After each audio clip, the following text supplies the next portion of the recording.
Hello, everyone, and welcome to episode 204 of the Canadian Football Countdown. We're back with another off-season roundtable, a variety of topics from the past 2 weeks around the CFL. And on our top 5 countdown today, we're counting down the top 5 current CFL running backs. Got a good show planned for you here today. We are a proud member of the Canadian Football Podcast Network. Ryan, Adam, Trey, all here with you tonight. We'll bring the guys in just a second. We are live over on a variety of platforms, thanks to our presenting sponsor, Game Time TV, which you can learn more about by visiting GameTimeTV.ca. We'll be taking your comments and questions in our live chat throughout the night, and anybody joining us there as well. If you want to join us live for future shows also, check out over on YouTube, the Canadian Football Countdown there. Also on Twitch, on our Facebook and Twitter feeds at CF Countdown Pod on those as well. Before we go any further, we always want to acknowledge that the Canadian Football Countdown is brought to you from Treaty 1 territory, traditional territory of the Anishinaabe, Cree, Ojibwe, Dakota, and Dene peoples, and the homeland of the Métis Nation, as well as from Treaty 4 territory, traditional territory of the Cree, Saulteaux, Dakota, Lakota, Nakota, and Métis Nation. Now let's bring in the rest of the panel here this evening. We'll switch over the view here because I think they've got some cool things to show off to us. Let's start off with the great Adam Stewart is here, and he's got a shiny thing here for show and tell. Adam, what's describe for our audio listeners what you've got here with you? Well, this is the Emily Balog Trophy. It's the trophy given out to the winning team of the Sask East Hockey League.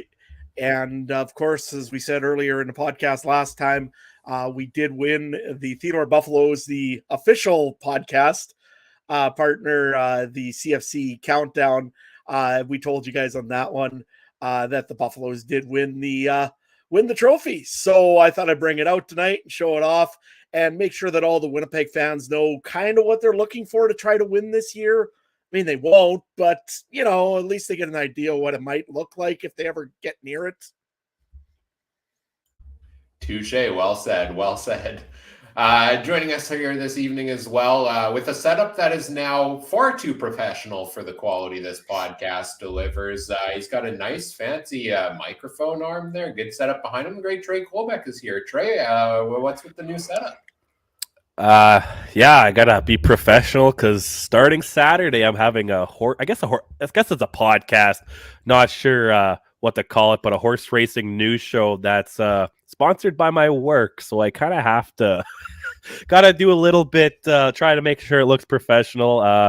I know a lot of people say I've lost my credibility when it comes to CFL, but I do have credibility in harness racing, so I have to pretend like I know what I'm talking about. So yeah, anyone want to learn anything about harness racing? It's going to be very similar to this show live.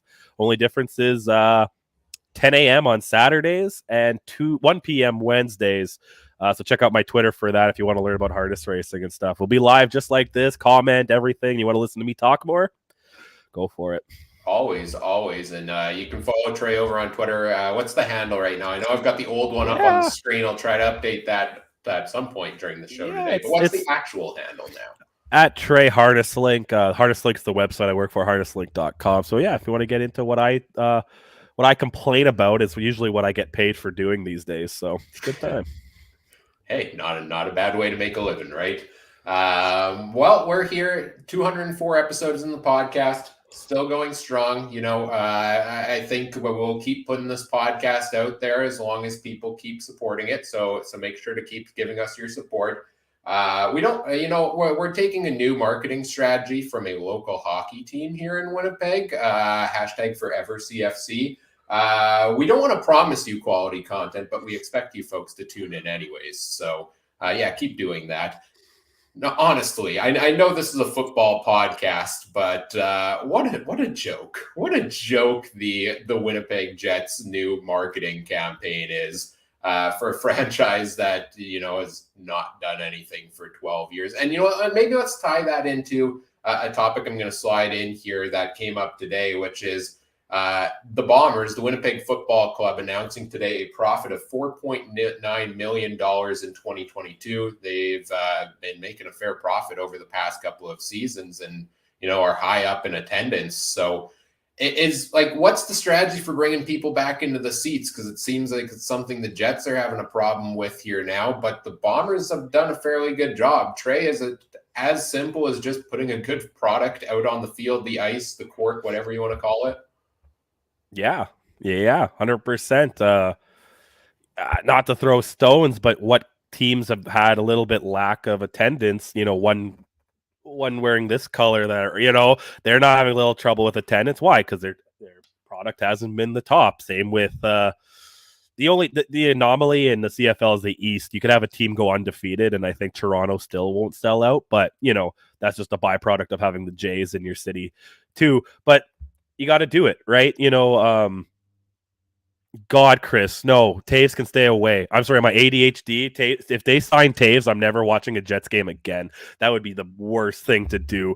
I get the Winnipeg thing, but God, that's for another time. Mike needs to. If Mike does his hockey podcast, he needs to get me on just so I can complain about the Jets for half an hour to an hour. But you know what? I can handle 3 Grey Cups appearances, and with that loss is because the Bombers just keep making money, man. I was talking about it. What Wade Miller has done, Kyle Walters, I know he's not the office, but, he's still a general manager. O'Shea, really being able to keep guys like, what does Ballsy say? We 4.9 million, all that's going to paying those guys under the table, right? To keep this team together, right? So you can't complain, right, Adam? Well, I mean, as a Rider fan, you could, but why? Anyway, no, you make a good point, guys. Winnipeg, if you're the Bombers, you're giving them what the fans want. They want a winner. And the Winnipeg Blue Bombers have been that now for 4 years straight, essentially. Other than a blocked field goal, they probably were winning another Grey Cup. So the team's getting what they want. The crowd is absolutely insane in the IGF field right now. And compare this, I think the other thing you got to compare this to, though, for the when you look at the Winnipeg Jets or that, there is a lot of hockey teams in Winnipeg right now. There's the Manitoba Moose. There's the Winnipeg Jets. There's the Winnipeg Ice, who, by the way, are in the tops almost in the WHL every year, and their average attendance is 1,600. Really? I mean, come on. How winning isn't everything, I guess, in Winnipeg, but you got to support the WHL team a little better than that.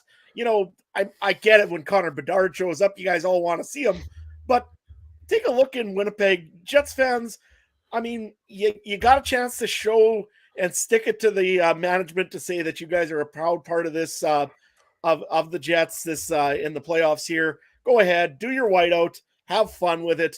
Don't worry about the comments. I know what they said, and you know what? It's bitter, it's ugly, but in my way of looking at it, hey, you still got to prove it. You're one of the smaller teams in stadium size. You know that you're never going to get a favorable position with the commissioner of the NHL, even though he's too busy worrying about what do you call what is it there Tempe minutes Arizona right now.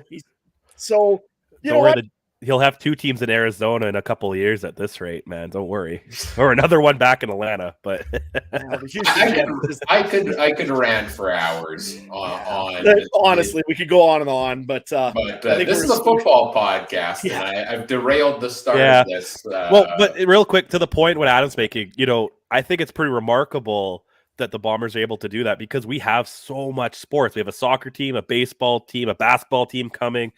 We got there's always curling going on of some sort. We got golf courses. You have the hockey, whatever, 10 hockey teams. You got the Downs. You got so much stuff going on, and the Bombers have been able to find a way to be the market. That's pretty amazing, I think. So Ryan, what do you have to add to that?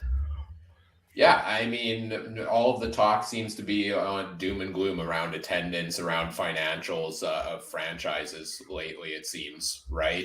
With the CFL this is a gate-driven league, and we're not bringing enough people into the stands. Well, you have one franchise, at least here, that's showing, 3 straight years during a pandemic where they've made a profit out of it. So, yeah, I'd love to see business models like this, work for the other franchises around the CFL too, is the big thing for me. And the Bombers have done some good things off the field, but a lot of it has been, did good things on the field. You go back to the dark years, that the Joe Mack era, basically, where it was tough to get people into the stands because it's tough to go see a game. You look at franchises like Edmonton and Ottawa, who haven't won a home game in a while, and they're starting to see dwindling results in the stands there as well.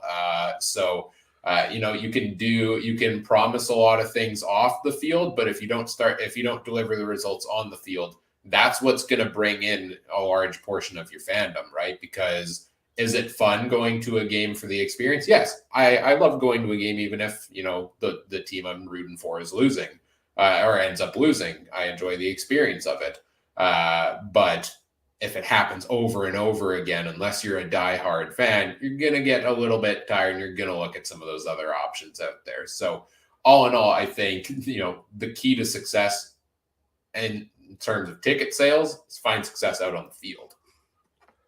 And that's kind of that's the major thing that I think drives it there. Moving on to our next topic here. The big news around the football community from the past 2 weeks isn't even directly CFL related, but I don't think we can avoid talking about it here. And it's SFU, Simon Fraser University, giving a big FU to its football team and announcing the discontinuation of it.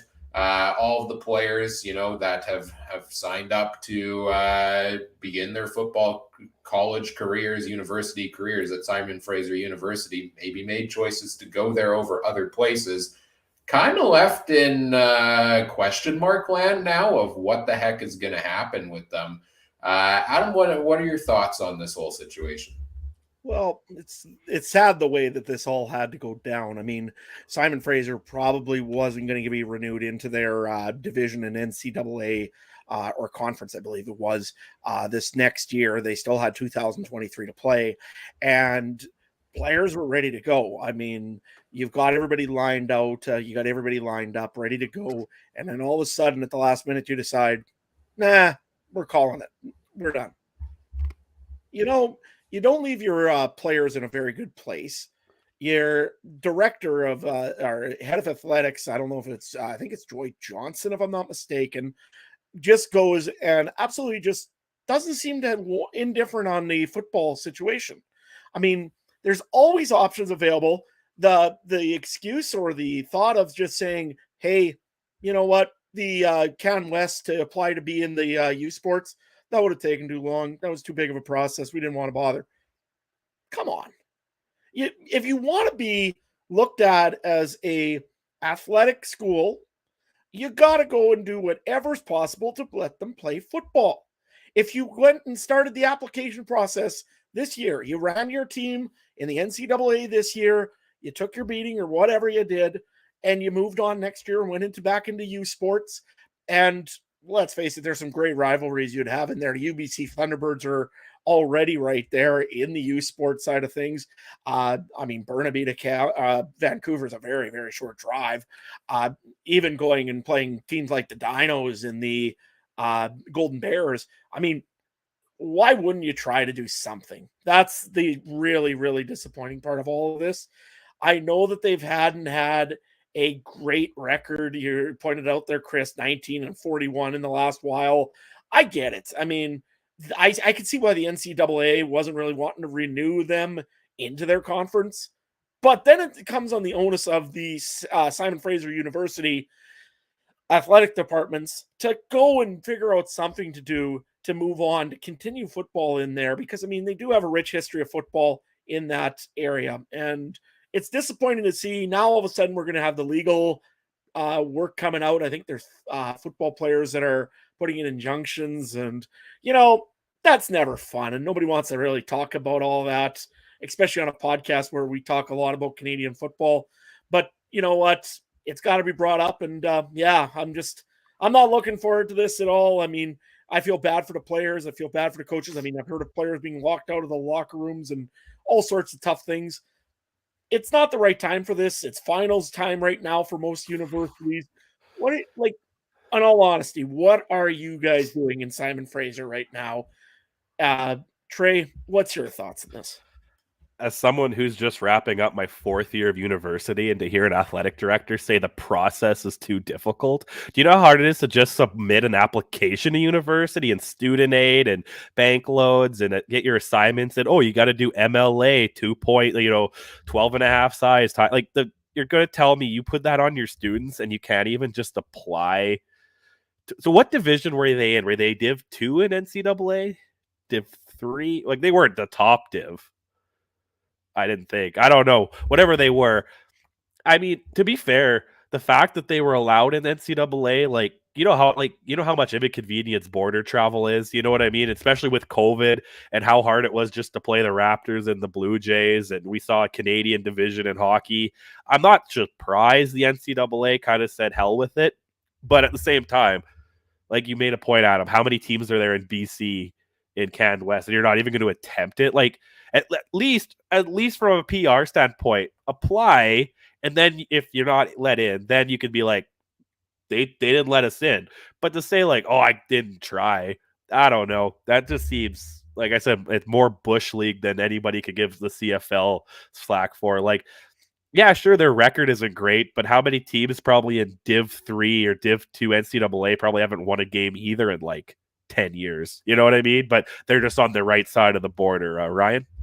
Yeah, that was the worst part to me, was the comment of, the application process was too complex. And you make a great point about all the complex things the students have to go through.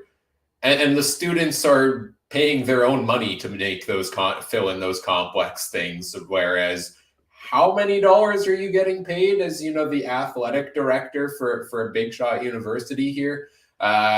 Your job is to fill out these complex applications there. So very disheartening to see this, and I feel for those university students and those athletes who, like I kind of said before, how many of these guys had other opportunities that now they're kicking themselves looking back on this of I made the mistake, right, of dedicating my college career and my football future to Simon Fraser University, and now this is what they've done to me. And many of them are looking for other options, and I know there are a lot of people backing them and trying to help them out. I know 3 Down Nation, I saw, was trying to do anything they could to help players out. The CFL themselves and Randy Ambrosie have gotten involved. There's petitions going around to try to bring it back into place. If anything, this might be one of the most rallying moments I've seen from the Canadian football community across the board. You can debate anything with the CFL community, and there will be people on every side of the coin there. I mean, go back to this time last year when every podcast we did was on CBA negotiations and trying to sort through, what is the Canadian game? What is it not? And seems like everybody's now on board with what can we do to support these players and get this football program back into place. And I'm interested to see what the end result of this is, because something's got to give eventually. No, that's funny. 4 downs doesn't matter now, does it? Like, there's no difference right now when it comes to this, right? No, but you're right, 100%. It's like it'd be nice to see if the CFL rally around other things like this. Like, good on them for doing this, but there's also other things maybe within the league too. 10th team, Toronto, whatever. But that's another day. Yeah, they were in just so you guys all know, they're in a Lone Star Conference, which is Division 2 NCAA. They're playing teams from West Texas.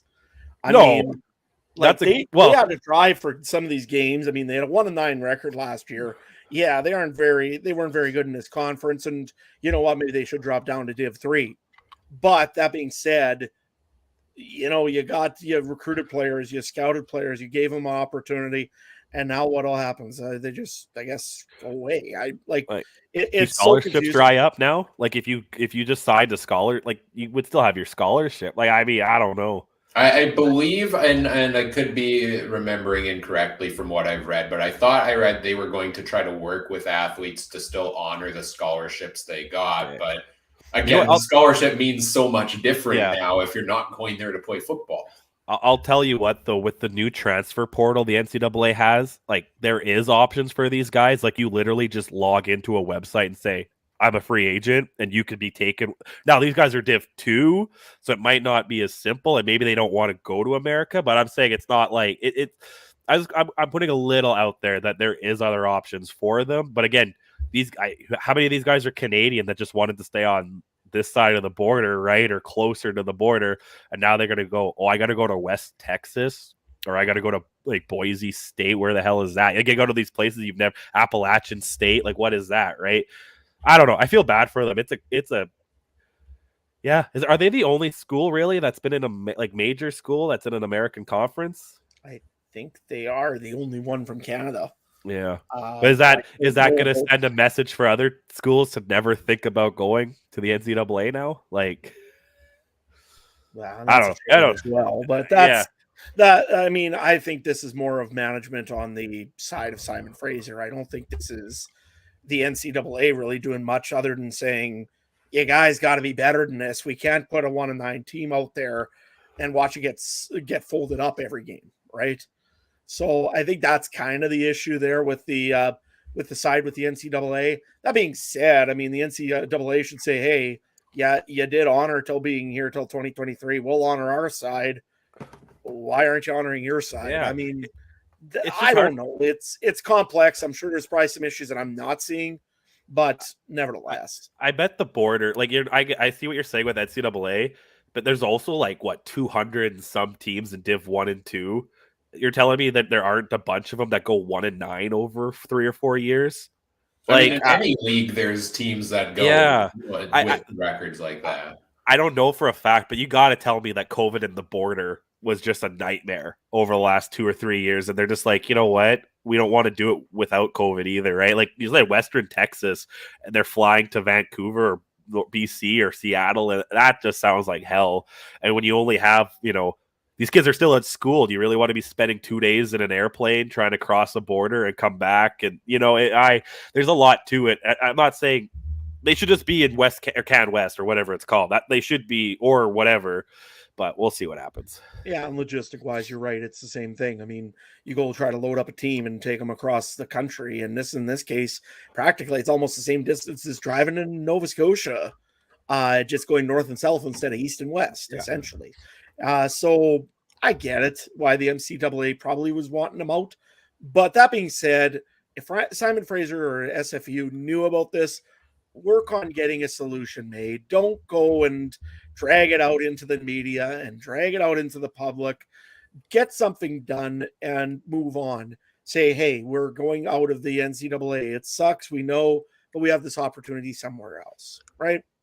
Yeah, like to me, it's okay. You got kicked off the court. I'm taking my ball and going home is the answer. It's not, okay, I'm going to go find a different court, right? Like there's a ton of different opportunities out there that maybe they explored, but they just haven't explained that very well. But these other conferences to go and play in, you look at your role as an athletic director, department for a university, like that's also a big part of recruiting people to come to your university. Athletes wanting to come be part of the athletic experience weighs a lot on people's decisions to attend maybe one university over another.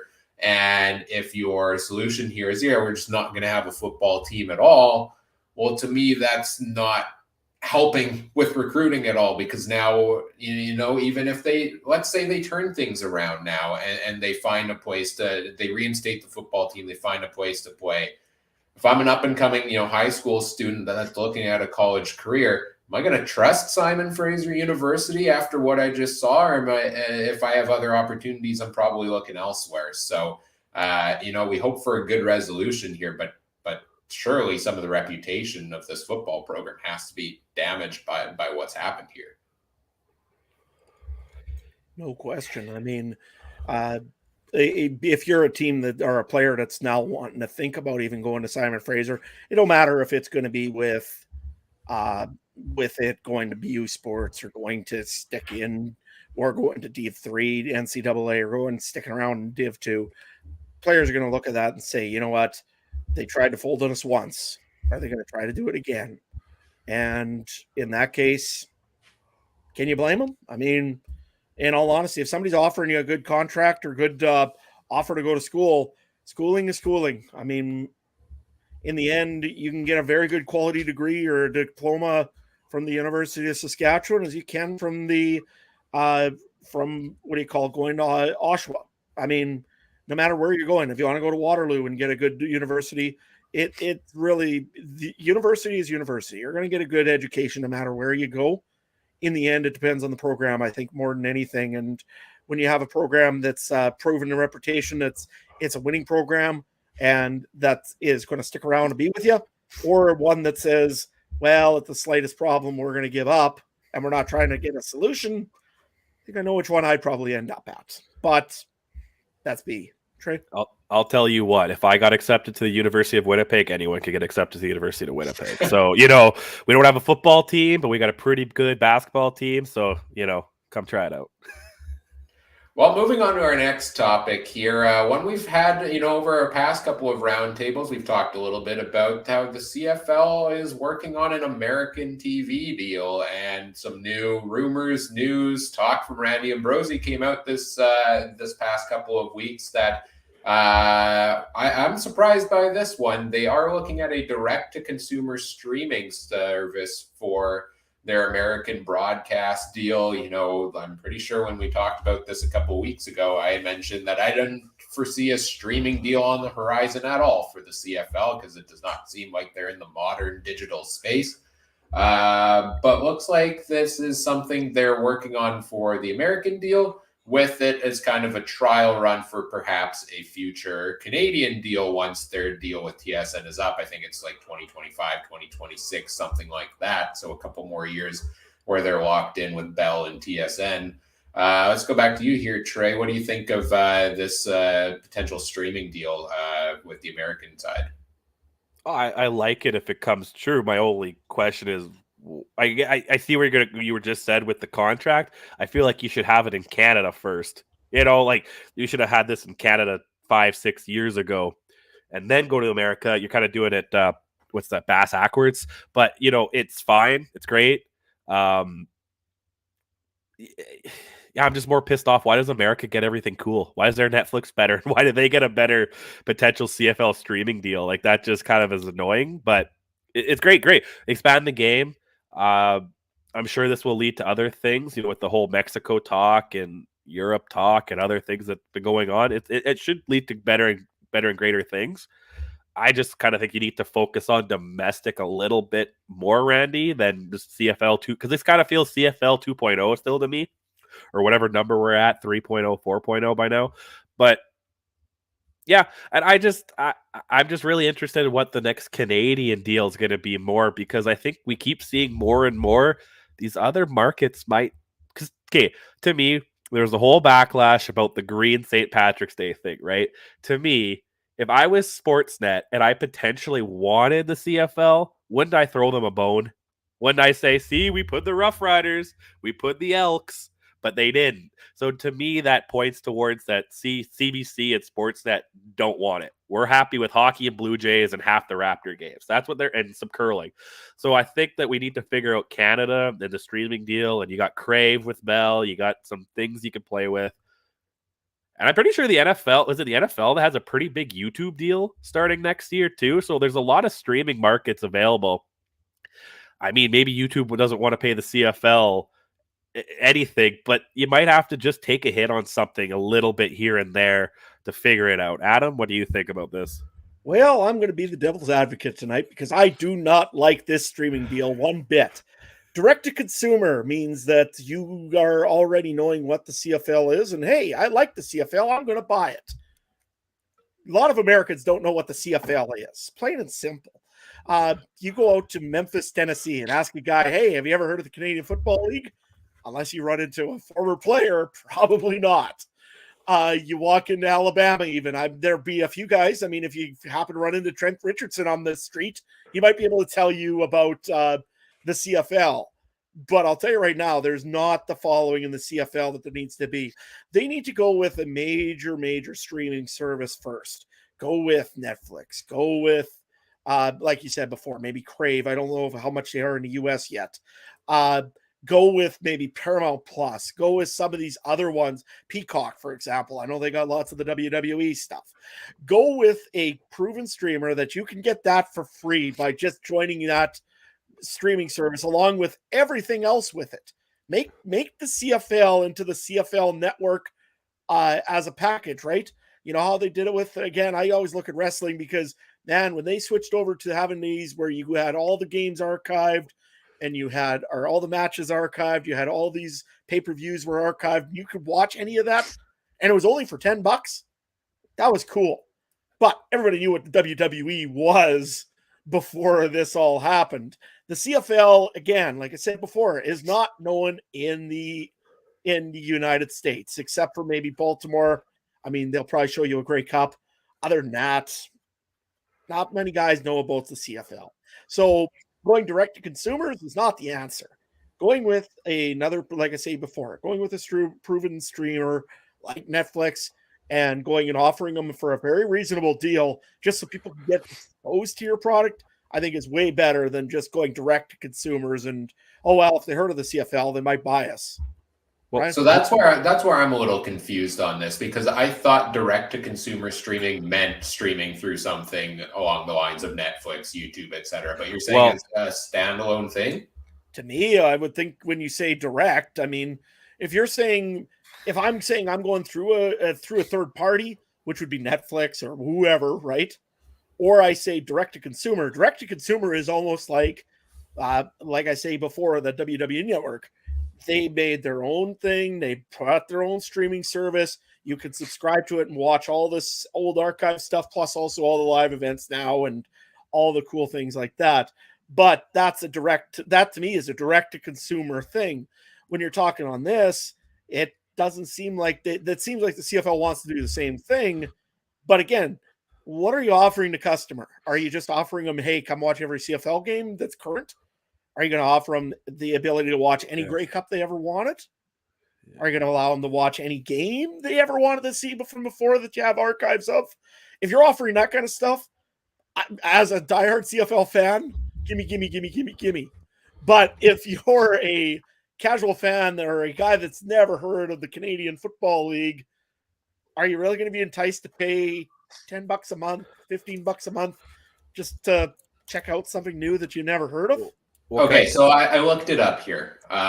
So I searched, is Netflix a direct-to-consumer streaming service on Google? And the main article that popped up mentioned that the lion's share of direct-to-consumer growth is from Disney, Netflix, Amazon Prime, and Hulu. And that's an article from symphonymedia.com. So I think they do count as direct-to-consumer streaming deals. So that's a big difference. I think that's two distinct different things that we're talking about here.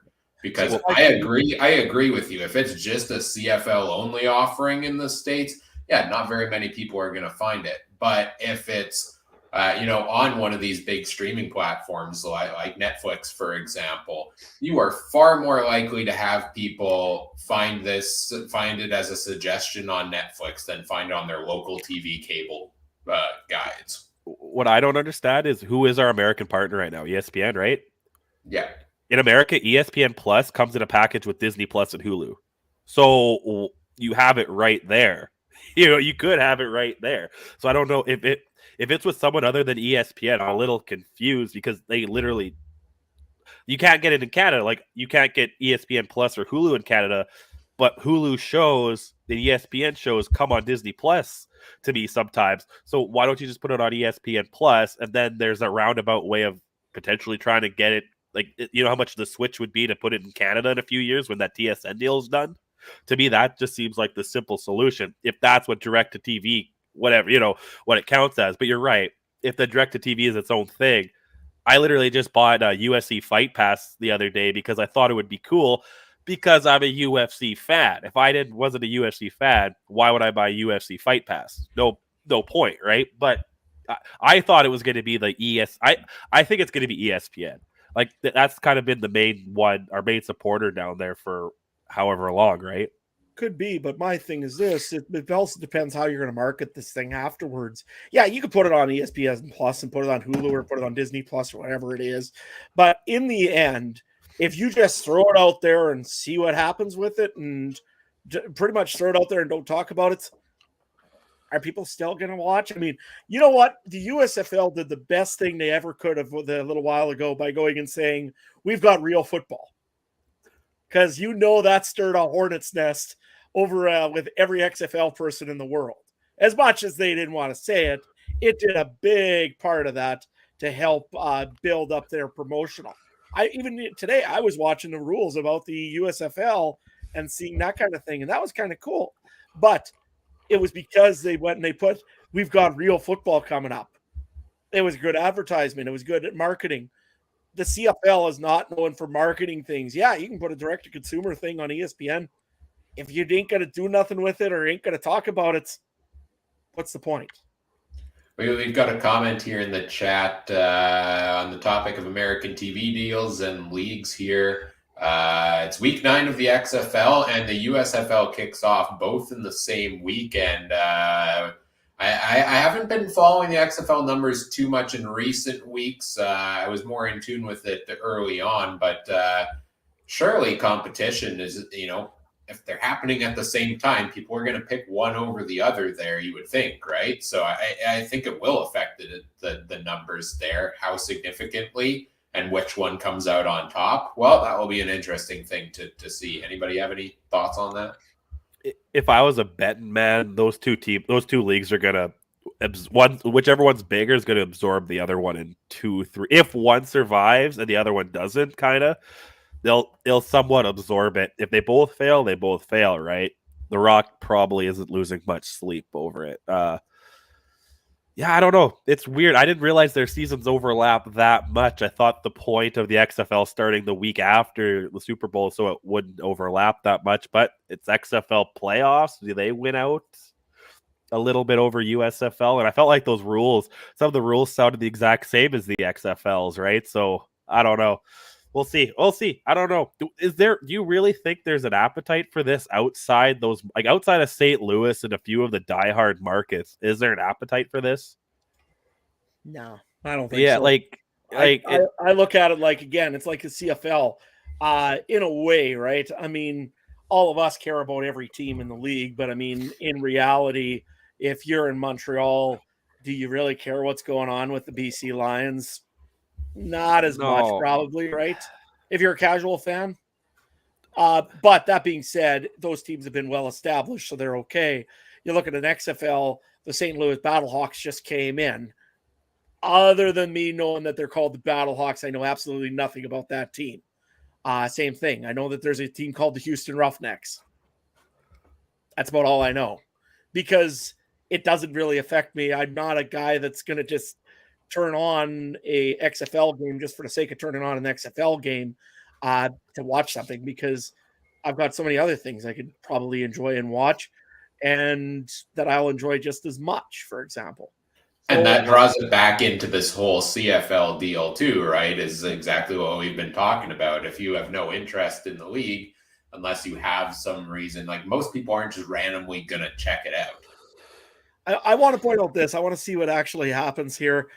You've got probably some of the bigger football being played right now in the XFL in week 9 here for what do you call standings and for playoff pictures. The NHL has their draft lottery here, May the 5th?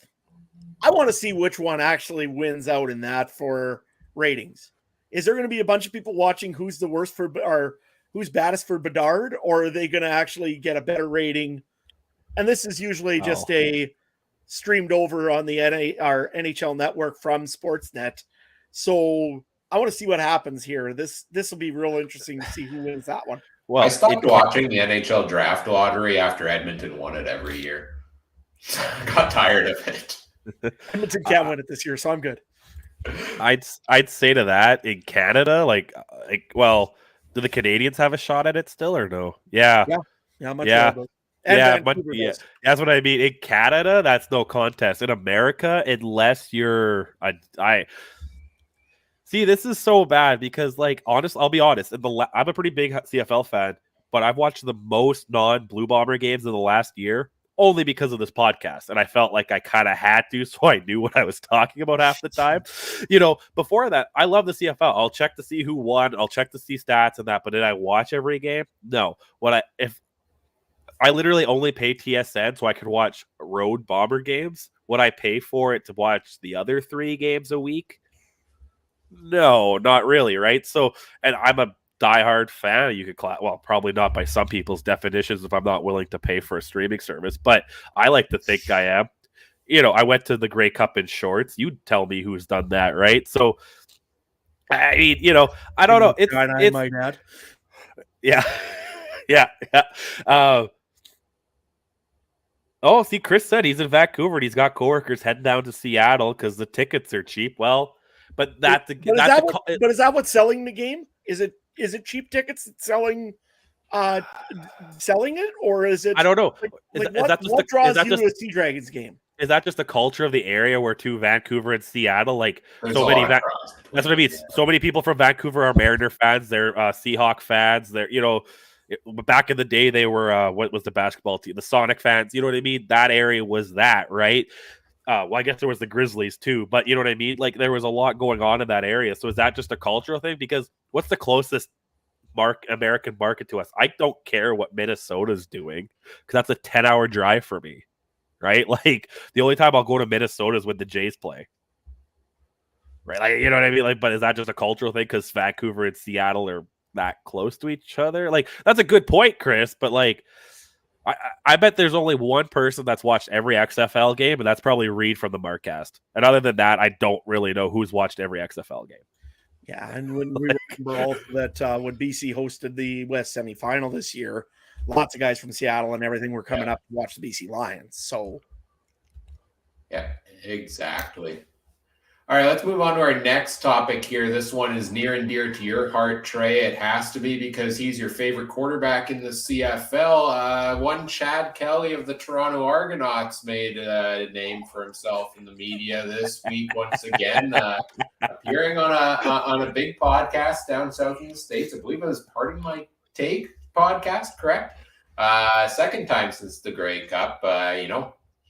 Huge football podcast, huge sports podcast, mentioning the CFL. That's one way, I guess, to market the CFL to folks. But a couple of interesting comments. He did get a couple of NFL looks, supposedly. Cleveland and Carolina looking at him. Adam, your Cleveland Browns could have jumped on Chad Kelly, number 1 quarterback in the CFL. Could have had him. And so that was a comment from him. And then he also had some interesting comments about his contract status with the Toronto Argonauts. Paraphrasing here, saying, I was on a garbage contract and still am. And talking about how it's all incentive-based and, not really getting the guaranteed money there in his contract in the CFL that maybe he can get in some of these other leagues. But also that he has an agent that kind of steered him to playing in the CFL because it's been around for longer. It's a longer season with 20 games on the schedule. So, this is clearly a guy that wants to get back to the NFL. And he's here in the CFL right now. Not a great contract, but a chance this year to maybe do something with it. Trey, over to you. We missed our opportunity, man, because he followed me right after that. We could have got him on our podcast, and he could have said that here. But I thought I made my point clear. You guys understood it.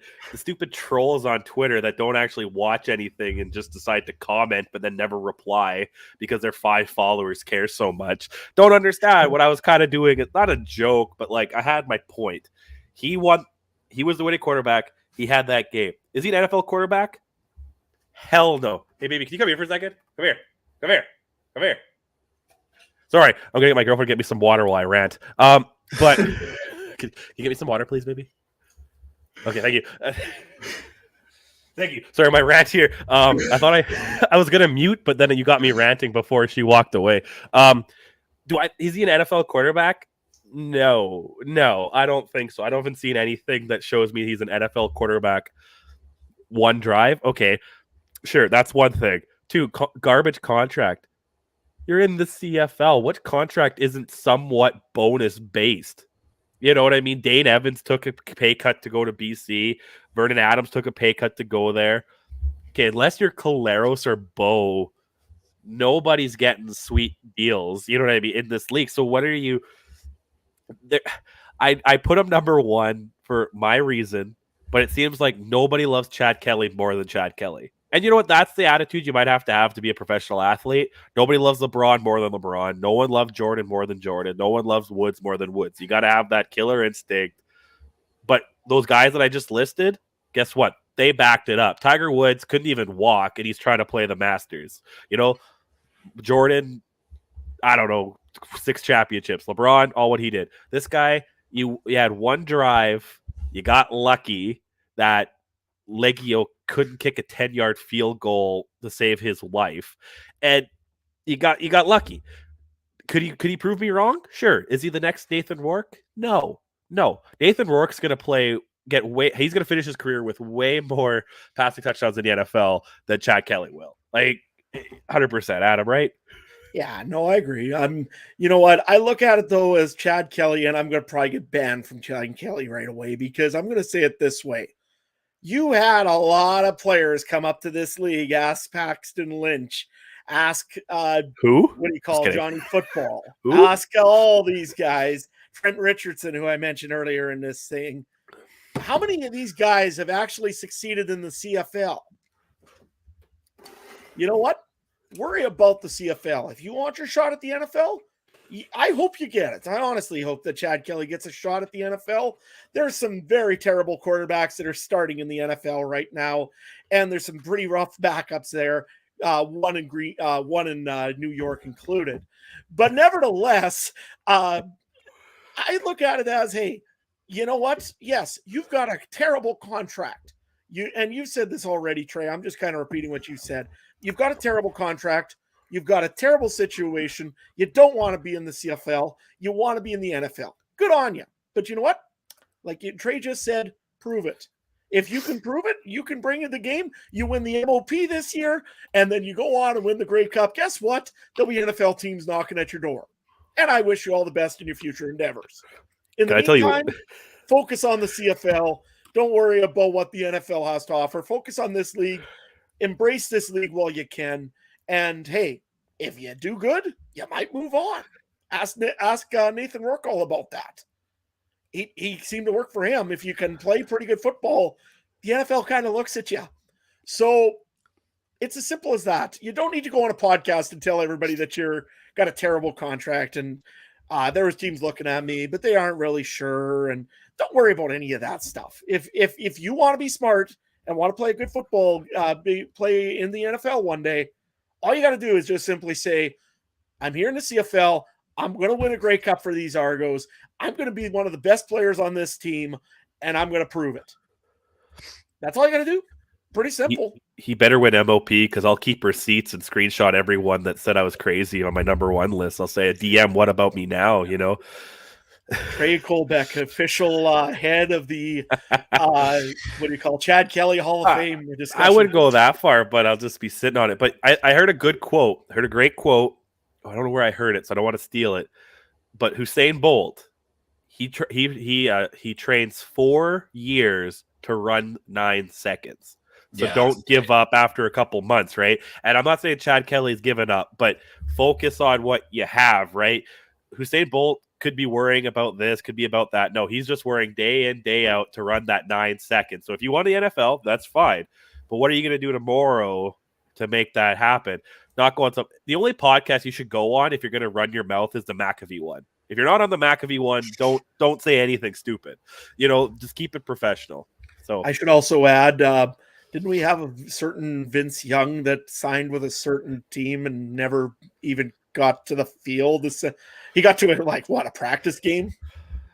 I mean, if we're talking about players that have signed places and never hit the field, I have $70,000 in Winnipeg still handed over to Darian Durant. So I knew that wasn't going to happen. That was well spent. That was the cheapest shot. Like, that's what I would do if I was about to retire. Oh, I'd sign with the Rough Riders. Say, oh yeah, we're good. Don't worry about 10 years or however long of being rivals. Oh, by the way, I'm retiring. Once I cash my check, like that's what I would do too to the Riders. So I get it. Nevertheless, But I'm just excited for the season to get underway and to see what Kelly can do out there on the football field, because we've had all of this talk this offseason of, is he going to be able to live up to the hype that seems to be surrounding him in the media? And I just want to see how it translates out on the field.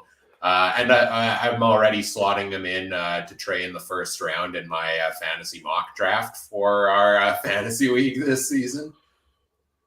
Ooh, you know what? Not in that one, but if we do the podcast, like against the other podcast guys again, I bet he won't have too high of a value. There's no way he's gonna have a high value.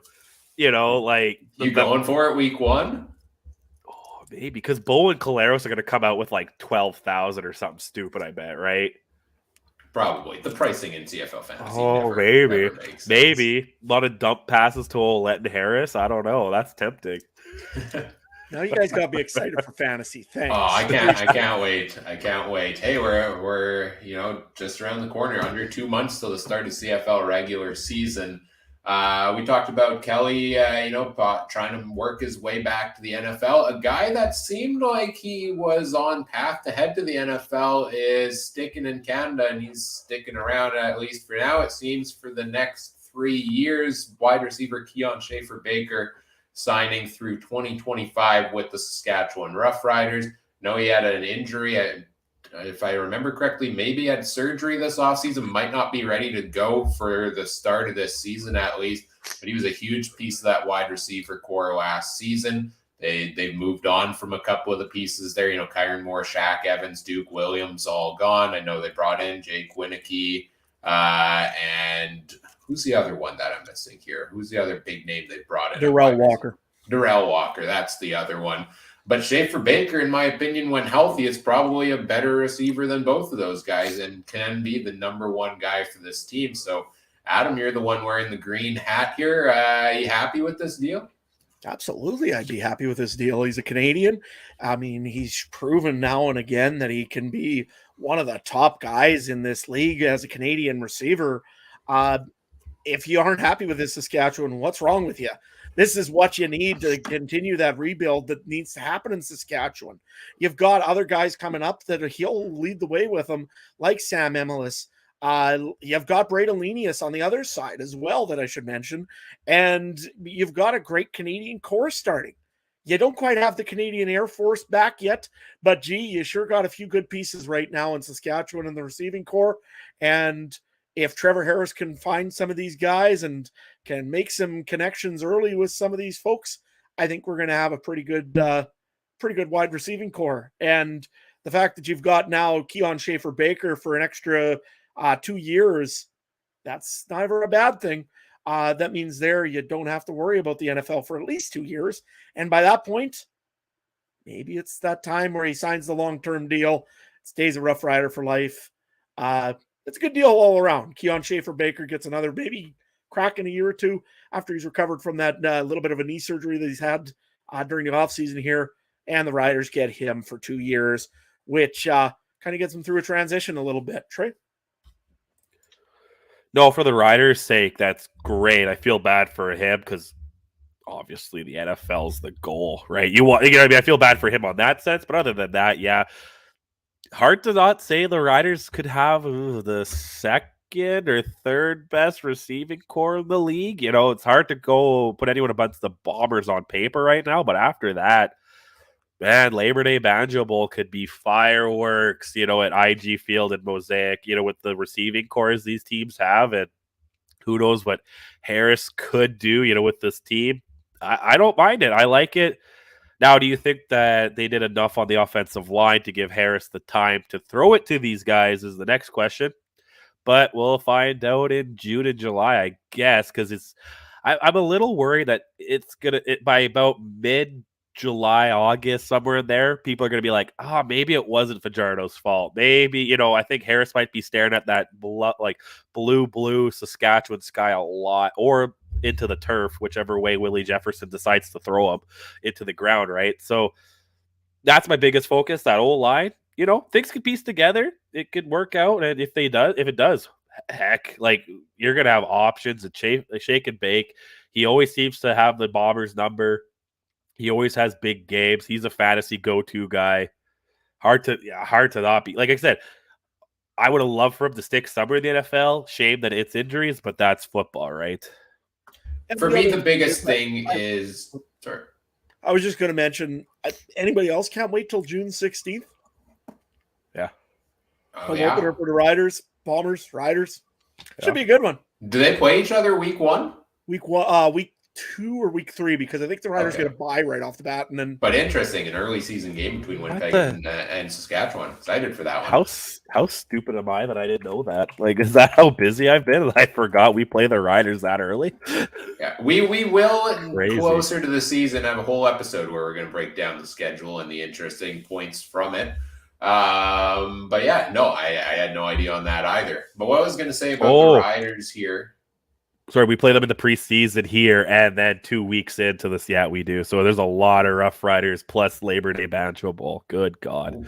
Oh boy. And probably November again, because, but anyway, sorry, Ryan. The big thing I was going to say with Schaffer-Baker is that, Canadian wide receiver, one of the best receivers in the league last year. He's around for a couple more years. It's nice to see these Canadian players making a prominent impact at positions like this because, I throw Nick Dembski, I throw Curly Gittens Jr. into that category, some other guys there as well. You could go down the list of notable players making impacts there. And that's nice to see that we're not just burying the Canadian spot and treating him as the number 5 receiver on the team or the number 4 receiver. You've got your 4 stud Americans and then, an average Canadian to fill the slot. No, he is going to be one of the leading receivers on this team. He was one of the most exciting players to watch last season. So, hey, keep him in the league longer. I'm just shocked he didn't end up in the NFL. I think he had something like 16 workouts, almost half the league there. That took a look at him. Nobody took a chance on him. That's surprising to me that with that many, nobody brought him in. Oh, if I was Jacksonville, I'd put him up with Rourke or something. I think that would be a deadly combination. And even with Lawrence, I would like that. It might just be that unfortunate CFL bias a little bit. Like, I know it's getting better with Singleton and Rourke, but it's still not, this ain't the Flutie days. You know what I mean? This is a little different, right? So, but yeah, Adam. Yeah, no, when I look at it, I think maybe that injury was already starting sometime in there, and guys were just a little bit nervous about bringing him in, especially if they would have to put him on IR right away. I think that might have done it in for Kian Schaffer-Baker there a little bit. No, he definitely could be an NFL receiver. He's got the size, he's got the height, he's got the speed. And hey, he's a playmaker. Just ask Rob Black. So yeah, it's a shame that he really didn't get a great opportunity in the NFL. I mean, he got 16 teams that looked at him, but yeah, I think there was something else up with that. It didn't make any sense why he never got picked up by another team. So one final quick topic here before we get into our top 5 countdown is, and this was brought up in the chat earlier by Chris, one of our viewers here, is that the BC Lions unveiled new jerseys today. I'm not sure if you guys have had a chance to actually see the pictures of them. Home jerseys are black with orange trim on them. And I think the most interesting part to me is the away jersey is not white, it's gray. Which, kind of goes away from what we've traditionally seen from jerseys across most sports leagues in the past, which is you wear white jerseys on the road. I think the jerseys look nice. I like them. What do you guys think, Adam? Yeah, no, I really like the gray one, especially because it gives that 1993, 1994 kind of Louis Pasaglia kind of look to him a little bit, especially the writing on him kind of really looks like it's a little bit older of a jersey, and it just kind of gives you that retro feeling. And hey, they had some good luck in those days with Wally Guano as their head coach, and I'm kind of excited to see what they can actually do in them. I just hope they don't get rid of those matte black kind of jerseys that they had. Those matte ones are just like really, really sharp, and I like the BC Lions matte black jersey. The gray one really looks good. Hamilton might have a few words about that because I think they've done gray ones before. And then the black ones, they kind of look like most of the BC Lion jerseys. Again, it's a little bit of a retro kind of British Columbia kind of writing on it that I kind of liked. But yeah, I like the gray one more than the black one, but I think they call it the fog jersey or something along those lines. So I don't know. The gray one's my choice. Trey, you're muted. Thank you, boys. I was gonna say those gray ones almost look like tie cat ones to me. If it wasn't for the orange, like in certain, I'm looking at that. The orange almost looks like the yellow, and that could be a straight rip off of the tie cat ones. But I don't know. See, I like those old when you're gonna go not traditional white away. I like the bombers when they had the gold a few years ago. I like those a little bit. See, maybe it's the baseball in me, but if you're gonna go gray. You know, like the base because baseball road jerseys are gray, but they're gray, right? Like they're dark gray. Like and then away home jerseys are what the same thing but white. There's real no difference in baseball jerseys. So I don't know. I'm not a big fan of the orange. Like maybe that's just my. I'll be honest. That's my Blue Bomber bias. I like blue. I like the Blue Jays. I like the Jets navy. You know, I kind of like the blue color. Those orange teams, I kind of go, that's too colorful for me, kind of personally. But hey, honestly, I've heard nothing but great things from BC fans, so that's all that matters, right, Ryan? And I just wanted to bring up one quick little thing. Can we please get a black jersey for the Saskatchewan Roughriders for nights out late night? Yeah. Like, just get me a black with green stripes. That's all I ask for. And well, that's what I was just thinking with the BC jersey as well. Is does BC play that game in Saskatchewan? Who do they play on that one? I think it's Toronto. Oh, okay. I think. I honestly can't remember on that one. I'd have to look. But even then, please give me a black Riders jersey once more. Oh, yeah. Get me the black helmet with the Green Rider logo on the side of it.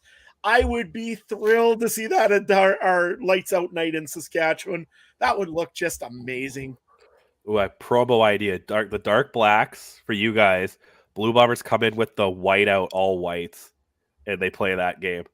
Black and white game. I like it. As I think the Bombers miss an opportunity. I know you don't want to steal things from another team, but they kind of used the whiteout a little bit in the playoffs. I don't know why we don't kind of dig into that whiteout a little bit more and have all white jerseys, and because they had the all blues this year with the pants and everything. I like that. Go all white and then the all black Rough Riders. I could get down for that. Yeah, Winnipeg should really just go and tell all of their sports teams, whether it's the Golden Eyes or the Ice or the whoever it is, whenever you're playing a playoff game, it's white. Yeah, that's it. Well, the Bombers didn't they do that in the Grey Cup the past couple of years when they were even when they were the home team, they wanted to wear white because in 2019 they wore white and won it. But yeah, you're right, they didn't really market it big time around that there. But no, these BC jerseys, I like them. They look sharp. I like seeing new jerseys, different colors.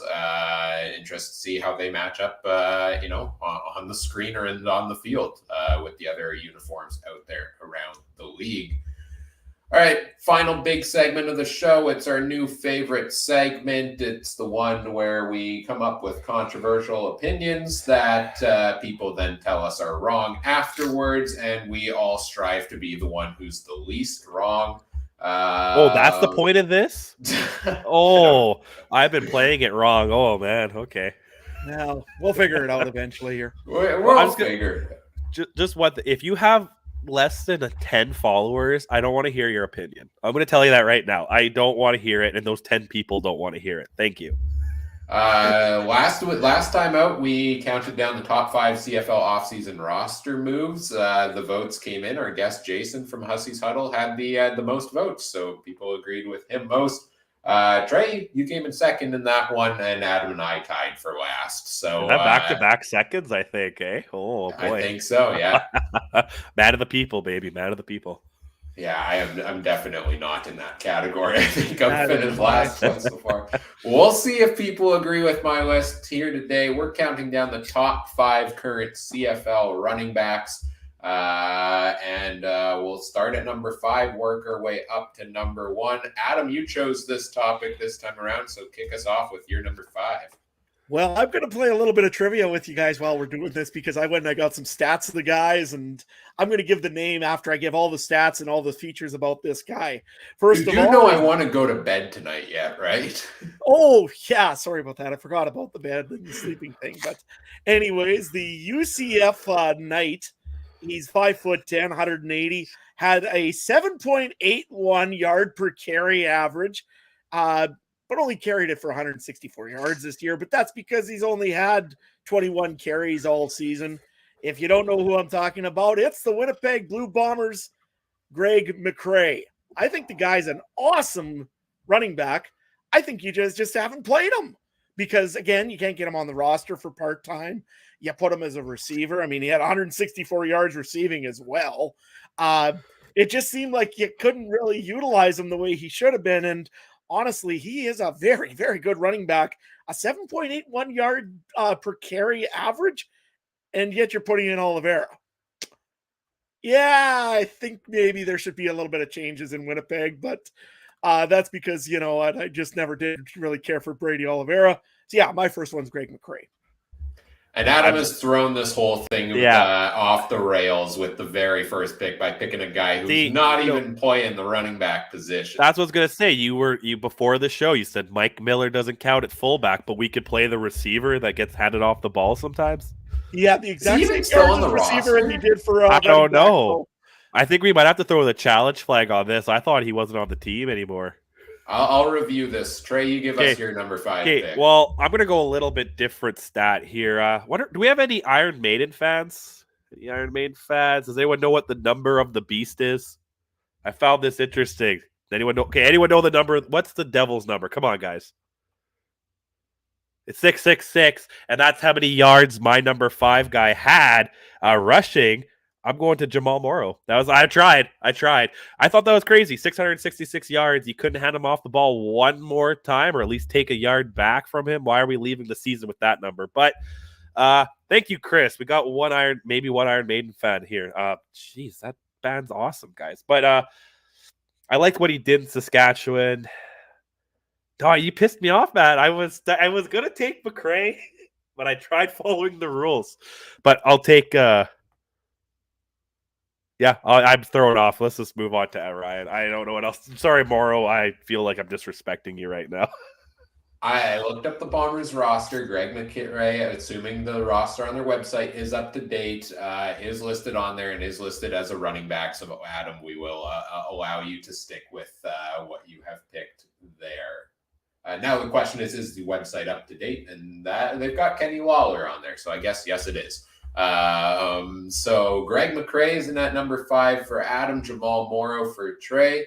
I've got James Butler in at number 5 for me. A guy, before I dug deep into, the different options here to try to come up with this list, I originally was thinking, James Butler I have higher up on my list. But then I started realizing all of the good options out there. And I think he is still a very good running back. He was only one of 2 guys hit over 1,000 yards last season, put up almost 400 through the air, 4 touchdowns there. The one thing I think leads to his stats being higher than most guys is that he was the only running back on the team, whereas you have a 1-2 split on a lot of these other teams, which puts guys lower down there. So, and now he's going over to Hamilton. Is he going to get the usage in Tommy Condell's offense? I don't know. I hope he does, because I think he is a really good player. But tough decisions to make, and I put James Butler at number 5, but very deserving of a spot in that top 5, in my opinion. We also got Mike to send us in our picks as well. He couldn't be here tonight, but he did send in his list. He put Toronto's AJ Ouellette in at his number 5 slot on his list there. So we move on to number 4. Let's go over to you first this time, Trey. We're going to go to, since Adam's pulling out stats and stuff, we got to try to do that. I'm going with high school Oak Park's finest, Brady Oliveira at number 4. I'll tell you a little secret. Harris is not on my top 5. I think Oliveira is better. I think he was underutilized too. I'm so mad at Adam because now every time I try to say something nice about Oliveira, I'm like, McCrae's better. But I classified him as a receiver. So, but anyway, Oliveira, and he helps out a lot of dogs in the city, right? He's got a big dog guy out of the city, so I got to throw him on the list. I think he could do. I think with that old line in front of him, he's going to have some damage playing that weak sauce Rough Rider defense 3 times this year. I think Oliveira. He did have over 1,000 rushing yards on the year. It was a quiet one though. I'm not sure if maybe Ryan, because the guy who sits at all 10 home games like I do, did you really feel like Oliveira rushed for that many yards? He had a really slow start to the year, right? He picked it up as the season went along. Yeah, but it's still near the end. You're like kind of like, and maybe it's just with the rotation, you never quite know who's actually in there unless you're really looking for the number. But yeah, Brady Oliveira, Winnipeg's finest. Adam? Well, I couldn't go with Brady Oliveira, and there's reasons behind that. I just look at him as he had 18 games, and he cracked 1,000, but you should when you play all 18 games in a season. My number 4 pick is from the Liberty Flames. Had 13 games, 85 carries. Had 6 carries a game only, but averaged 6.3 yards per carry, and had the league's longest run this year at 63-yard touchdown. I'm going with Frankie Hickson of the Saskatchewan Roughriders. I hate doing this to Jamal Morrow. I honestly do. The guy has worked his tail off to try to get a starting position in Saskatchewan, but I think Frankie Hickson is a little better, unfortunately.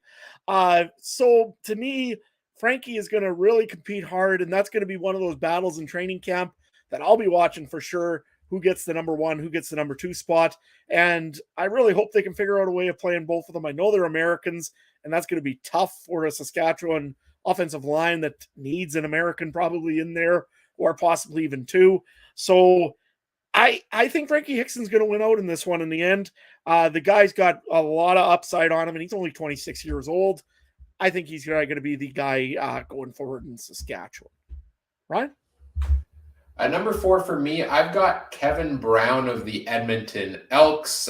He is one of the players I am most excited about to see this upcoming season because he lit it up down the stretch. You had those 2 guys at 1,000 yards, a lot of others around 600, 500. Kevin Brown only played 7 games last season and put up nearly 500 yards, also put up almost 200 through the air there as well. And this was on a team in the Edmonton Elks that, wasn't winning very many games. It's not like they were trying to run out the clock and run the ball a lot. No, this was a team that was playing from behind or in close football games for a lot of this here. And Kevin Brown was an integral part of that. I think he stormed onto the scene late in the season, and he is one of my favorite running backs to watch coming into this year. So I had to include him in my top 5 somewhere because he deserved it with what he did in the short time he was here this past season. Mike at number 4 on his list has Dedrick Mills of the Calgary Stampeders, so one of the backup running backs there is who Mike has there. And he had 459 yards in only 6 games last season, so a great season there for Dedrick Mills as well. That moves us on to number 3 on the list. I can go first this time around, and we've talked about him a little bit already. I've got Brady Oliveira as my number 3 running back in the CFL. Hit 1,000 yards last season. One of only 3 or 4 Canadian running backs to hit 1,000-yard seasons? Or is there something else? Or is it rookie running backs to hit 1,000-yard season? There was some sort of stat where he was one of the only 3 with the season he had last season.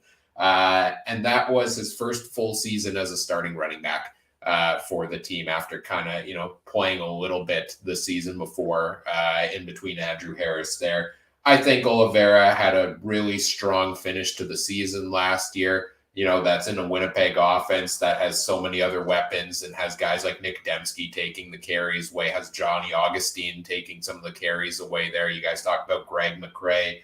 To still put up 1,000-yard season there, I think Oliveira is one of the most dynamic running backs in the league, and that's why I have him in my number 3 slot. Adam, let's go to you for your number 3. Yeah, for sure. For me, it's a Nebraska Cornhusker. I think we already mentioned him once before, Dedrick Mills. The guy there should be a starter already in this league and a feature back. I mean, he's behind somebody that I'm sure I'll get mentioned a few times later on here. But 67 carries, 11 carries per game, yet he still gets 76 yards per game average, 6.9 yards per carry. Nice. And is a 5'10", 220-pound back that's a very hard guy to take over. So I don't know what they do in Calgary to get really good running backs. They've had John Cornish, they've had Joffrey Reynolds, they've had so many good running backs in that Calgary system, and Dedrick Mills is just another one of them. Trey? Oh man, I gotta go through my Wikipedia page so I can keep up with Adam's stats here. So my number 3.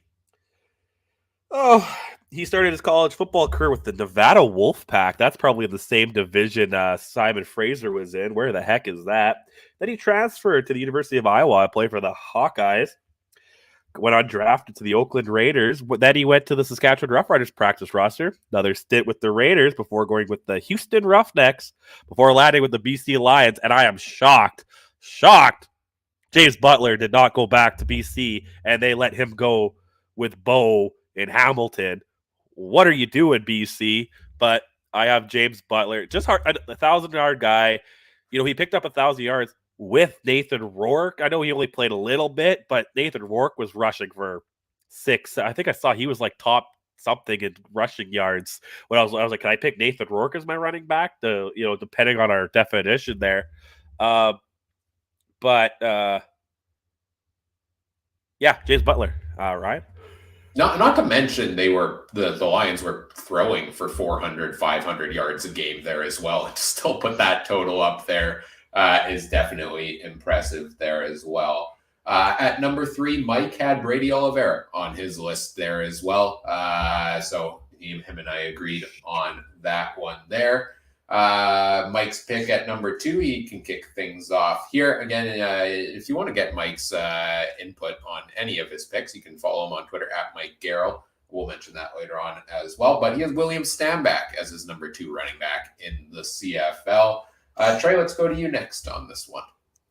Who's number 2 for you? Man, I got a guy who, if he showed up on an episode of Duck Dynasty, you would not be too shocked. AJ, most French-sounding name to not be from Quebec, Olette. I love this guy. Just a beast. And, same style I think Harris had over the last few years. 516 yards, only 2 touchdowns, but didn't he have that one against Edmonton that he went like untouched for like 40 yards? Nobody wanted to touch the guy. I mean, look at that mullet. I wouldn't want to touch him either. Doesn't look like he shampooed that thing since college. Easy to go with. I don't know. He just looks like, Cajun boy. He eats them frog legs and squirrels just like the Robertsons do on Duck Dynasty, man. Look at this kid. He's shooting ducks and deer out of his house right now. Has a similar birthday to me, apparently, 1995, so I'll take it. Adam?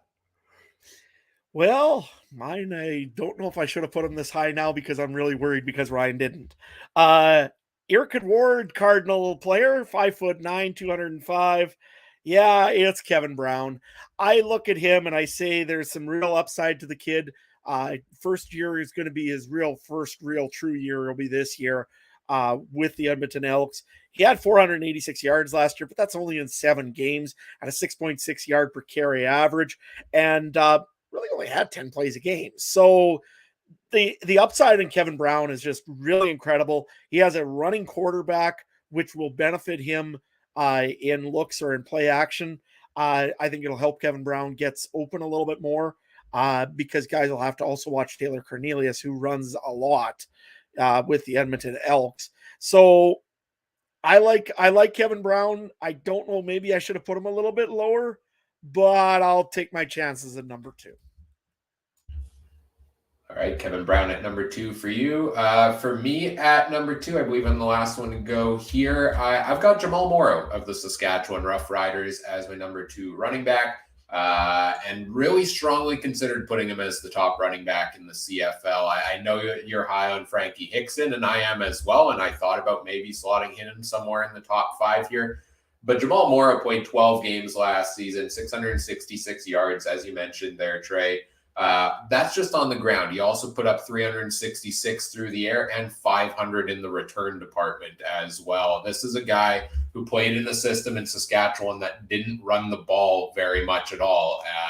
Sometimes they did. He had some games where they used him properly and a lot of games where they didn't, and to still put these numbers up there. Now he's playing this season where who's his offensive coordinator? Oh, yeah, his running backs coach from last season. So you would expect, hopefully, more involvement from the running backs here, which to me means big season coming for a guy like Jamal Morrow. He can do everything. He did everything in the games he played last year. I don't think anybody putting more all-around numbers up at the running back position than Jamal Morrow. So he slots in for me at number 2. Which brings us to the top running back in the CFL. Adam, let's go back to you to kick us off this time. Well, I think mine probably was the most obvious out of everybody's for choices. The University of Arizona Wildcats, 5'9", 207, number 35 on the Calgary Stampeders. It's Kadeem Carey. The guy there had an exceptional year last year. He keeps getting better and better every year in the run game. He's 30 years old. He's getting a little bit up there in age, probably for a running back. About 1,088 yards last year, 6.6 yards per carry, and only played 14 games. I mean, he plays all 18. He's going to be almost getting close to records. So, you know what? He had a great year last year. I can't see Calgary changing their play calls much. I mean, it's still Dave Dickinson making the calls. I think Kadeem Carey is probably still the best running back in the league.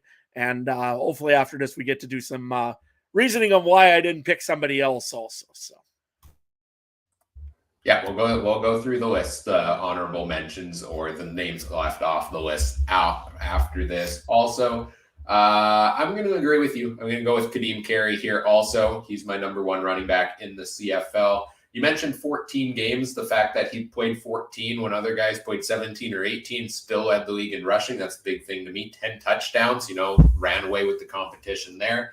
And also had Peyton Logan and Dedrick Mills behind him, who did rotate in some of these games and just still put those numbers up despite, having that secondary rushing there.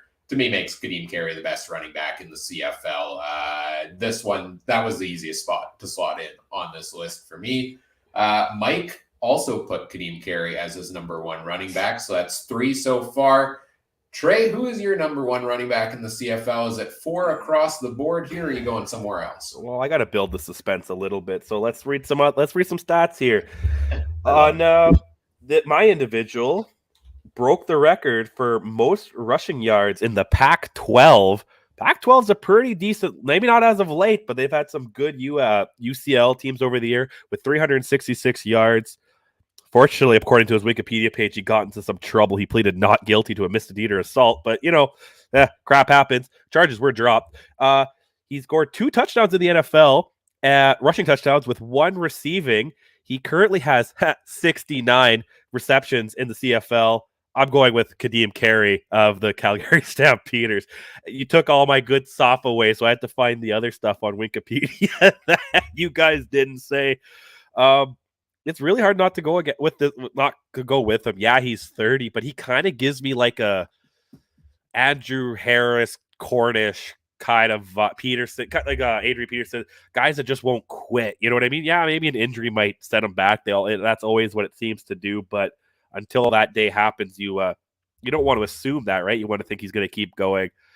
And I think that he's still in Calgary, right? So that's going to be a good guy for not Pistol Pete, the other guy, Mayor, to Tommy, yeah, whoever the court, not Wild Thing, the other one. Give them some time back there. Yeah, Wild Thing or whatever. Yeah, that's the best still that they play that every third inches. I love that. But it's hard. This guy's great. I very rarely agree with Mike, and I don't think we've ever agreed on anything. Maybe 2 or 3 things in the year I've known the guy. This was one that, can't argue with him. Well, there's a consensus number one across the board from the four of us in Kadeem Carey, but our lists do look very different. Other than that, let's recap real quick here and talk about who we left off of our lists. Adam, you've got Greg McCrae, Frankie Hickson, Dedrick Mills, Kevin Brown, and Kadeem Carey on your list. Interesting thing to me, Kadeem Carey, really the only one that was a starter coming into last season. You got a couple up-and-coming backups here. Why did these guys make the list over some of the, potentially bigger names that may have been left off? I think it's mostly for me potential on some of these guys. I mean, Kevin Brown has got a 6.6 yard per carry. That's why I really liked him. Frankie Hickson, I just like the way that he can slash into a defense and make some big plays and has an opportunity to make a big play. So those are why I picked those two guys. And Greg McCrae, as much as you guys in Winnipeg want to say that he's a wide receiver, go look at his stats from college. He had the third best running yards ever in UCF. He is a running back, and I think if they can figure out a way of playing him, I know Winnipeg loves to have the Canadian running back, and they like using that position that way. If they can figure out a way of getting Greg McCrae in the backfield, they're going to have a lot more success than they think they would, maybe even still with Brady Oliveira. The honorable mention part, though, that I wanted to give out, I didn't have James Butler on my list, and I didn't have William Stanback on my list. And there's probably two reasons why. One, both teams are not known for running teams they're on right now. Hamilton, well, we've seen it before. You had a guy like Sean Thomas Hurlington, who's a pretty good running back, and also Wes Hillis. Both of them are good running backs and very little used. And you've brought in Bo Levi Mitchell to throw the football. You're going to throw the football. We all know it in Hamilton. So I don't see really any running back coming out of there being very effective. A similar story over in Montreal. You've got a guy in Jason Moss who just abandons the run game at the weirdest times. Ask us in Saskatchewan. We might know about this. So that's why I didn't put William Stanback on the list. Otherwise, he probably would have only been maybe an honorable mention or number 5 on my list, because injuries are starting to pile up on William Stanback. He's getting older nowadays. I like the guy, and I think he's a great running back, but, coming back from what he did there, he didn't look the same as he did when he came into the league this year. So I'm a little nervous about that. I would like to see a little bit more out of him. But that being said, we'll see what carries on here. My other honorable mention was, I believe I had that one for Williams from Ottawa. I think that he's probably going to get a better opportunity this year, especially now that Ottawa's got a little bit better of a offensive line. Devontae Williams, I think it is, if I'm not mistaken. Yeah. So Devontae Williams will have a better opportunity to run the football. And I think, William Powell, I don't think is back. So Williams will be the main guy there. And I like him if you're going to be picking up fantasy players. I don't know if I put him quite in the top 5 yet. Trey, your list, what did it include? I'll say Hickson. I went with I didn't want to put two guys on the same team, so I went with Morrow just because. Just let me recap your top 5. Oh yeah, go for it. Go for it. You've Yeah, got come on, Adam. Come on. Jamal Morrow, Brady Oliveira, James Butler, AJ Ouellette, Kadeem Carey. So Frankie Hickson, you mentioned, was a name you left off. Yeah, because I didn't want to put two guys on the same team, and I had to go with you guys are the worst Rock fans ever, not knowing the number of the beast, but got to go with 666. I thought about Harris only because of all-time greatness to put him on there and watch him come back, but again, I had to give it to Ouellette over him. McCrae, because I'm protesting this still. I don't care what the ruling of the league says that McCrae counts. I'm protesting it for the remainder of the top 5s. Running backs is tough because, God, they're the worst position. They could be gone in 6 games. You never hear from them again. Or you got a guy like Kadeem Carey and Andrew Harris who are 30s and have been in the league for a little bit, right? So, tough one. Ryan, what about you? My list, I had James Butler, Kevin Brown, Brady Oliveira, Jamal Morrow, Kadeem Carey. The big names I left off my list, Frankie Hickson, Dedrick Mills were two guys I was strongly considering as good up-and-coming running backs as well. I didn't put them on my list because I expect them to be in backup roles this season, and so I don't think they necessarily are going to be given the opportunity to crack into that top 5 total running backs in my view. Maybe, a season or two for down the road, they get a better shot. So we look at it there. William Stanback, a lot of things Adam said make sense to me on that one as well. And was my thought process there too. When a healthy William Stanback, given the opportunities and the workload that he can, is one of the top 2 running backs in the CFL to me. But after the long injury last season, he came back. He wasn't, fully, in the same category. I wasn't getting a lot of usage there, was William Stanback. So I left him off my list for that reason. Also left him off my list because they brought Walter Fletcher and Jeshurun Antwi back for a reason, which to me kind of spells, load management maybe for Stanback. And if the Alouettes don't trust to give him that workload this year, I don't know if I trust putting him in my top 5 currently. But I hope he has a good return from injury here. Andrew Harris, same thing. I don't expect him to be able to last the entire season out there, so tough putting him in my top 5 list there. Also, Mike's list, AJ Ouellette, Dedrick Mills, Brady Oliveira, William Stanback, Kadeem Carey. Again, follow him on Twitter at Mike Garrell if you want to get his insight into his picks there. Also, let us know in the comments section as well, whether it's in the YouTube comments, tweet us on Twitter, etc. Let us know what your top 5 lists are there. Also, I think that does it for this episode of the podcast. Let's get into wrapping things up here. And we will take a look at what we've got over on where you can find us over on social media. Let me pull that up here. I guess programming announcement, exciting programming announcement. We're getting closer to the start of the CFL season, and that means the content is ramping up for the year. We've been going every 2 weeks throughout the off season here, and from this point forward into the start of the season, we're going weekly here on the podcast. Exact date each week still to be determined, I think. We'll hopefully try to find some consistency there, but you can follow us on social media for all the insight or all the, heads up when the episodes are coming. We'll be going weekly, and in the next couple of weeks, we'll be focusing on the upcoming CFL draft. We'll take a look at, I think next week we're taking a look at the East Division ahead of the draft, the West Division the week after, and then it's draft night, and we'll be recapping everything from the draft there. So look forward to that over the next 3 weeks here on the podcast. Make sure you subscribe over on your favorite podcast platform, over on YouTube as well, to catch all of the shows live there. On Twitter and Facebook at CF Countdown Pod is where you can find the podcast. Make sure you check out all the other great shows from around the Canadian Football Podcast Network as well at CF Pod Network. Let's start with you here, Adam. Where can people find everything you've got going on social media these days? Yeah, no, you can find me at Adam Stewart 1. Won't be as much hockey posts anymore because, that's done. But there may be a few more seeding posts and Cav posts and all the good stuff that comes with springtime here in Saskatchewan. So, make sure you follow me at Adam Stewart 1. And I believe you said it earlier. Make sure you give Mike also a follow.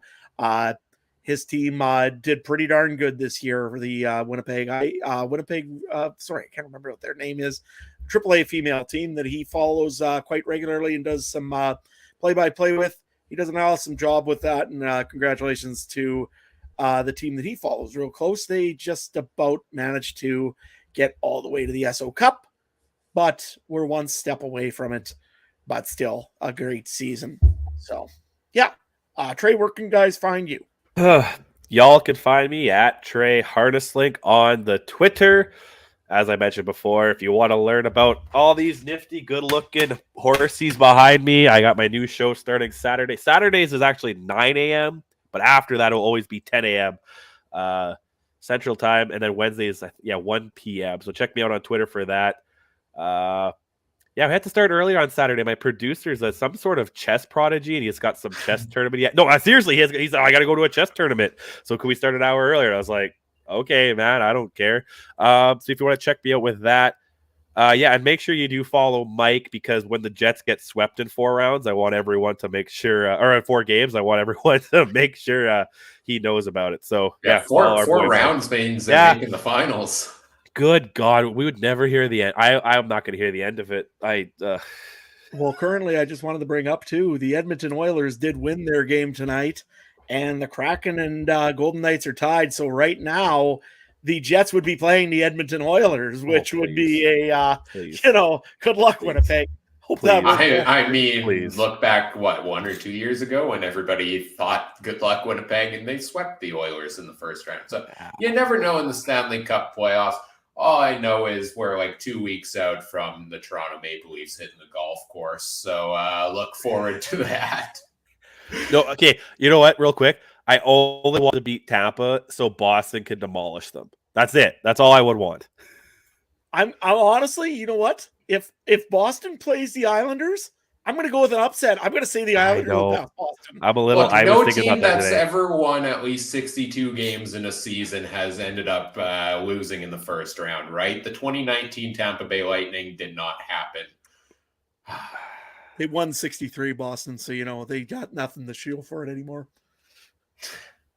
Yeah, it's true. Yeah, they did win 63. They broke the record, so hopefully it goes better for them. Hopefully they get a playoff win, because we didn't in 2019, but. The revenge arc led to that was who? The Panthers? The Blue Jackets. Yeah. But it led to 2 straight Stanley Cups and a 3rd appearance. So I'll take it. That's, for all of you hockey fans out there who your team is now officially out of the playoffs at the end of the regular season, or will be in short order here. Good news for you. We're here weekly on the podcast. You got a weekly dose of CFL talk, and the CFL season is coming up in the near future as well. So make sure you continue doing all the great things to help to tune in, help us support the show. We really appreciate it. Like, comment, subscribe, rate, review, share the show with your friends. Help us grow the show. We always appreciate that. Make sure you buy those season tickets. Keep bringing us back for as long as we can here on the podcast. I'm kidding. There are no season tickets. It will be the Houston or the Arizona Canadian football countdown at this point. There we go. I'll take the weather. I'm just saying. Yeah, you're not wrong there. Anyways, that does it for tonight. Stay tuned. Next week, we'll be back to start previewing the upcoming CFL draft. Look forward to that. Thanks for everybody who joined us live, tuned in after the fact. All of you, we really appreciate that as always. Take care. Have a good one. Bye.